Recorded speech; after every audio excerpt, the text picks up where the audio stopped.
Hola, vaig a presentar-vos les primeres 4 rondalles que hem fet adaptades d'Enric Valor. Així tenim una d'elles, la història del mig pollastre, que és una de les més conegudes, per no dir la més coneguda de totes. També l'Albarder de Cocentaina, com no, ara mateix estic treballant a Cocentaina, era una de les rondalles que havia de triar. I, per suposat, una de les més interessants, curioses i boniques també, per això de què fan por, com és la història de I qui xaleix també, o fins i tot el dimoni fumador. En este volum en concret hi ha 2 rondalles perquè, com són més curtetes, hem decidit ficar-les en un mateix volum. I per últim, el príncep desmemoriat.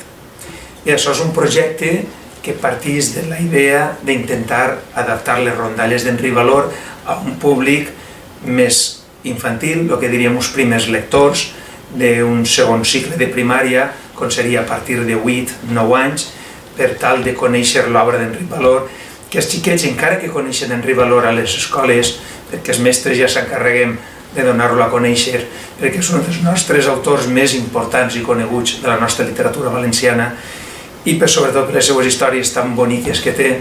Al mateix temps, els mestres sí que volem que l'alumne siga capaç no només d'escoltar una rondalla que es contem nosaltres d'ell, sinó que sigui capaç de llegir-la per ell mateix.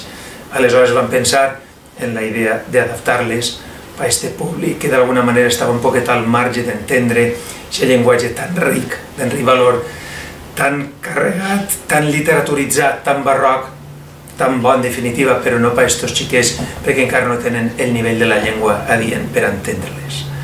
Així és que han nascut aquestes 4 primeres rondalles, 5 millor dit, en 4 volums, i la idea és continuar publicant-les relacionades totes elles en les primeres rondalles d'Enric Valor, en les autèntiques.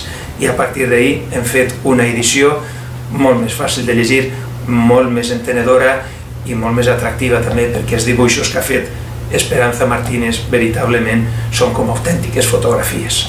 Així és que esperem que vos agraden.